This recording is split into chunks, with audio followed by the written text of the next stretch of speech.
Alors, shalom à tous, enfants de Dieu, frères et sœurs. Je vais vous faire un audio en complément donc de ma vidéo d'hier concernant le docétisme, pour vous donner beaucoup plus d'explications sur cela et sur ce que l'Esprit Saint m'a montré davantage concernant cette fausse doctrine qui d'ailleurs sévit toujours à notre époque, sous une autre forme en fait. Donc dans ma vidéo précédente, je vous ai donc montré que celui qui est né à nouveau ne pêche pas. Et je vous ai donc également expliqué, mais c'est vrai que je ne suis pas rentrée en profondeur dans les détails, si dans la description de ma vidéo, mais comme je sais que peu prennent le temps de lire les descriptions de des vidéos, je tenais donc à vous faire un audio supplémentaire concernant ce sujet. Donc il faut savoir que Jean combattait les apostats qui étaient sortis de sa communauté et de la communauté de Christ. C'était les premiers antéchrists, comme je vous l'ai dit, et ces apostats pratiquaient ce qu'on appelle aujourd'hui le docétisme. Alors je vais vous lire ce que j'avais mis dans la description de ma vidéo précédente, ce qu'est le docétisme et comment il sévit encore de nos jours dans les églises. Donc le docétisme est venu par ceux qui se sont écartés et qui sont sortis de la communauté de Jean, de la communauté de Christ, pour prêcher un autre évangile. Alors quel était cet autre évangile? C'était, selon leur doctrine, l'homme n'avait pas besoin de la mort de Jésus pour être délivré du péché, mais le corps physique était libéré par l'esprit. Ils ne reconnaissaient pas le Messie fait chair, et donc contestaient qu'il fût crucifié physiquement. Le docétisme affirme que le corps de Jésus est une apparence, que sa passion et sa mort ne sont pas réelles. Ainsi, les adeptes du docétisme enseignent que la chair est mauvaise, purement animale et indigne de l'homme, et que le salut consiste à s'en débarrasser. Pour le docétisme, il n'est donc pas question d'être délivré du péché, mais d'être délivré de la chair. Pour eux, le Messie ne vient pas délivrer la chair, mais nous délivrer de la chair. Dans le docétisme, c'est la chair qui est condamnée, et non le péché. C'est pourquoi ces hommes ne se reconnaissaient pas pécheurs de nature. C'est ainsi que Jean s'adresse donc à ces personnes dans 1 Jean 1,8, quand il dit « Celui qui dit qu'il n'a pas péché est menteur »,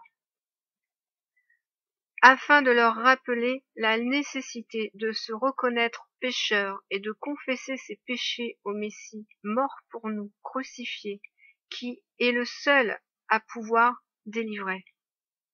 Jean combattait deux courants apostats, le docétisme et le judéo-christianisme, c'est-à-dire les chrétiens qui se rejudaïsaient et ceux donc qui pratiquaient qui enseignaient cette doctrine d'être libérés de la chair et non du péché. Si vous relisez toutes les épîtres de Jean, 1 Jean 1, 1 Jean 2, 1 Jean 3, 1 Jean 4, 1 Jean 5, en ayant cette information en tête et en comprenant à qui s'adresse Jean dans toutes ces épîtres, vous allez les lire avec une dimension nouvelle. D'ailleurs, vous allez pouvoir réintégrer véritablement toutes ces exhortations dans le bon contexte de ce qu'il vivait à ce moment-là et de ce qu'il combattait. Mais vous allez aussi pouvoir remarquer qu'à notre époque, cette forme de docétisme est toujours présente. Alors vous allez le voir dans beaucoup de prêches et d'évangélisation, où il est dit que nous devons faire mourir la chair, et où il est dit que nous devons faire mourir le vieil homme. Alors la parole parle bien de cela, mais pas que ce soit nous, et par nos œuvres, que nous faisions cela. Parce que prêcher Cela, c'est prêcher le salut par nos œuvres. Et vous savez bien que le salut ne vient pas de nous mais de Dieu, et que ce n'est donc pas notre œuvre mais l'œuvre de Dieu. Donc quand certains vous disent qu'il faut faire mourir le vieil homme, ou qu'il faut faire mourir la chair, c'est une déviance du docétisme. Paul nous dit: ne mentez pas les uns aux autres, vous êtes dépouillés du vieil homme et de ses œuvres, et ayant revêtu l'homme nouveau qui se renouvelle dans la connaissance selon l'image de celui qui l'a créé. Vous étant dépouillés de l'homme nouveau et de ses œuvres. Cela est fait. Cela est fait et a été fait à la croix, par la crucifixion, quand nous crucifions notre chair avec le Seigneur. Éphésiens 4, 22, 24. Eu égard à votre vie passée, du vieil homme qui se corrompt par les convoitises trompeuses. Entendez bien que là, il est question de la vie passée, c'est-à-dire de la vie où nous étions dans le péché, où nous n'étions pas libres. Il n'est pas question de votre condition après la nouvelle naissance. Après la nouvelle naissance, vous êtes dépouillés du vieil homme. Il n'est donc plus question et nécessaire de le combattre. Christ l'a fait pour vous et l'a crucifié pour vous avec vous à sa croix. Romains 6, 6. Sachant que notre vieil homme a été crucifié avec lui. Voyez ici, Paul vous confirme exactement ce que je suis en train de dire. C'est ce qu'il a accompli en moi, Yeshua, donc je ne vous enseigne que le véritable évangile et ce qu'il a accompli. Afin que le corps du péché fût détruit, parce que votre corps de péché est détruit. Pour que nous ne soyons plus esclaves du péché, car vous n'êtes plus sous la domination du péché, vous avez été libérés du péché. Alors 1 Pierre 2, 24 nous dit aussi: lui qui a porté lui-même nos péchés en son corps sur le bois, j'aime bien le terme sur le bois, afin que morts au péché, nous vivions pour la justice, lui par les meurtrissures duquel vous avez été guéris. Ceci est toujours l'œuvre de Yeshua, ce n'est pas votre œuvre, ce n'est pas votre combat. Yeshua a combattu pour vous, Yeshua a rectifié la chair pour vous. Fuyez les enseignants qui vous enseignent que vous devez combattre votre chair. Ceci n'est pas la sainte doctrine. Vous n'avez pas à combattre. C'est Yeshua qui l'a fait pour vous. Si vous vous repentez avec le désir de mourir et de renaître en Yeshua, ce vieil homme sera détruit et votre chair sera parfaitement rectifiée par l'œuvre parfaite du Fils. J'entends bien l'œuvre parfaite du Fils, l'œuvre de son sang, dont nous avons été revêtus, parce que nous sommes revêtus de son sang. Vous savez, quand Satan cherche à nous approcher, il voit ce vêtement sur nous, et il ne peut pas nous toucher. C'est cela la vérité et la puissance de l'œuvre que le Fils a accomplie, de détruire le péché et de détruire l'œuvre de Satan. Car il l'a vaincu, et il l'a déjà jugé, et il l'a déjà condamné. Alors il faut bien comprendre que ceux qui vous demandent de combattre la chair vous prêchent une fausse doctrine. Ce n'est pas la chair que vous devez combattre, c'est le péché. C'est l'iniquité, c'est toute injustice. Tout ce qui est contre la justice et la vérité que vous avez reçue. Ce n'est pas la chair. D'ailleurs, Paul le dira ensuite. Car nous n'avons pas à combattre contre la chair, mais contre les puissances et les dominations. Éphésiens 6, 12. Car nous n'avons pas à lutter contre la chair et le sang, mais contre les dominations, contre les autorités, contre les princes de ce monde de ténèbres, contre les esprits méchants dans les lieux célestes. C'est pourquoi prenez toutes les armes de Dieu afin de résister dans le mauvais jour et de tenir ferme. Donc nous ne combattons plus contre notre chair. Notre chair a été rectifiée. N'oubliez pas qu'il ne faut pas mépriser votre chair, détester votre chair. Votre chair est la création de Dieu, et Dieu a voulu que cette chair soit rectifiée pour qu'elle soit parfaite, et il a été annoncé que cette chair va être glorifiée, parce que ce qui est corruptible va connaître l'incorruptibilité. Ne pensez pas que vous n'aurez plus de corps après la fin. Dieu glorifiera vos corps, et vos corps de chair seront glorifiés, comme le Fils a eu un corps de chair glorifié. Donc la chair est appelée à une espérance et à une promesse dont vous devez vous réjouir. Donc cette chair, vous devez l'aimer, vous devez en prendre soin. Vous ne devez pas la regarder comme quelque chose d'impur, quelque chose de mal, quelque chose d'indigne, et vouloir vous en débarrasser. C'est dans cette chair que Dieu a mis sa parole, car Dieu a mis sa parole en vous. Non seulement il a fait que la parole soit devenue chair par Yeshua, mais maintenant il a mis sa parole en vous. Et son temple est un temple de chair, car vous êtes le temple du Dieu vivant. Vous êtes le temple de sa parole, vous êtes le temple de sa vérité, vous êtes le temple de la justice. Si vous combattez contre votre chair, vous combattez contre votre temple, contre le temple même de Dieu. Donc ne faites absolument pas cette erreur, frères et sœurs. Et sachez-le, celui qui veut détruire le temple, c'est Satan. Celui qui veut détruire dès le début l'Adam fait chair, c'est Satan, qui est venu pour détruire cette créature que Dieu avait créée. Donc cette doctrine est une doctrine de l'ennemi, c'est une doctrine de Satan, contre le temple de Dieu, contre sa créature, qu'il jalouse et qu'il veut détruire depuis le commencement.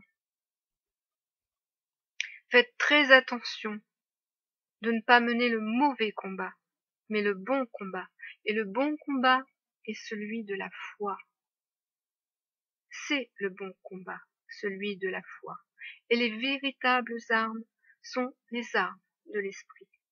Donc vous ne combattez pas contre les hommes, vous ne combattez pas contre vos frères, contre vos sœurs, contre votre prochain, contre votre voisin, contre votre collègue. Vous ne combattez pas contre la chair. Cela puisse vous permettre de vivre en paix avec tous, de cesser les querelles, de cesser les divisions et toutes ces choses qui déplaisent à Dieu. Car l'évangile de Christ, je vous rappelle, c'est un évangile de paix. Vous devez être en paix avec tous. Donc, voici ce que je devais vous préciser en plus en ce qui concerne le docétisme.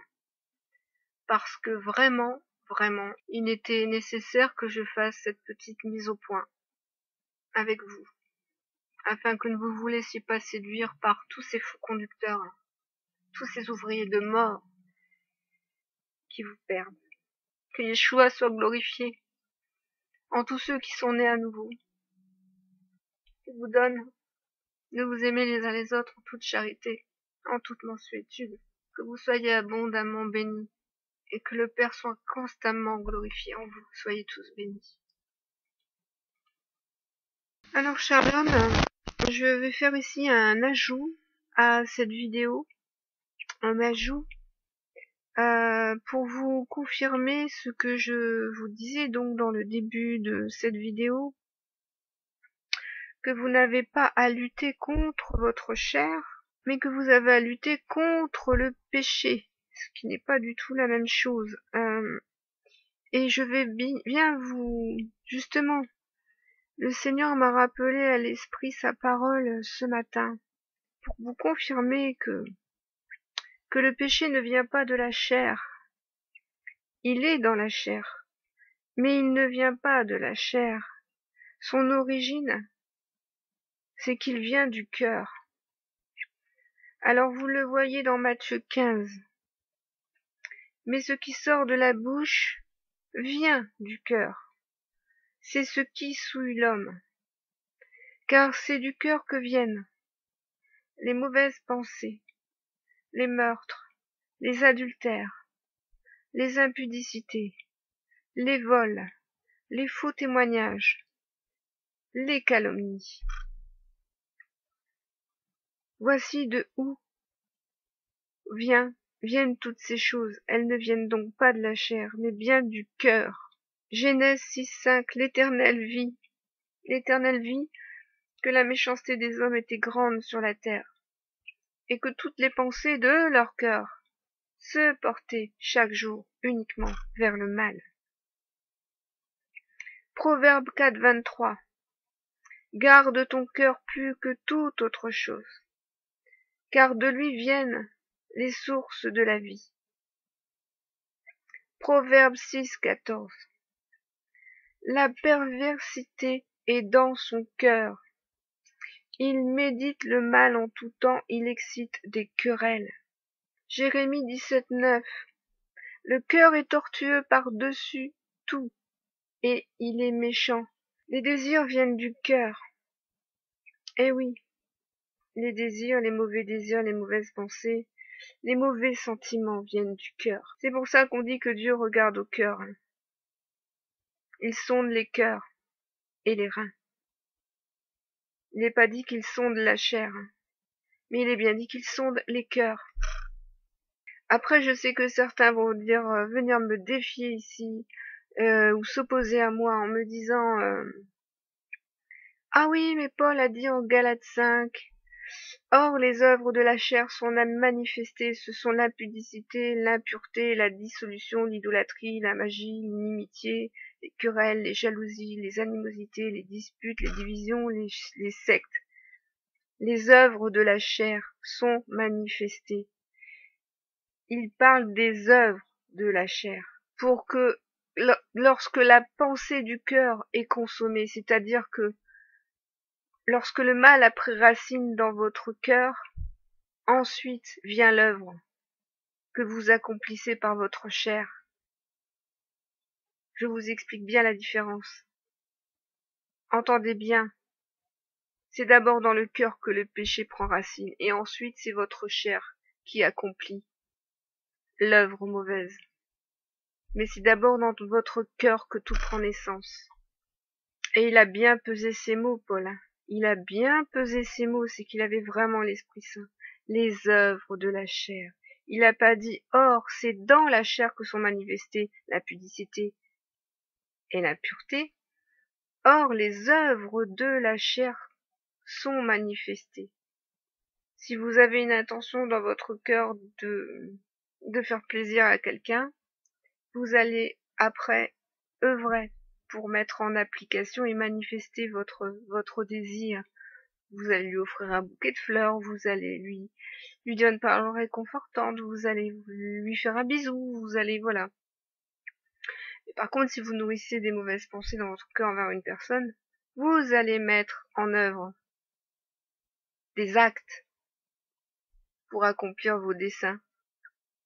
C'est pourquoi l'Éternel nous a annoncé qu'il allait changer les cœurs de pierre pour en faire des cœurs de chair. Eh oui, parce qu'on ne peut rien semer sur la pierre. Les mauvais cœurs sont des mauvaises terres, les bons cœurs sont des bonnes terres. Et vous savez que pour cultiver, il faut une bonne terre. Et l'Éternel cherche des bonnes terres pour semer sa parole et faire fructifier sa parole. Voilà mes frères et sœurs, soyez tous bénis.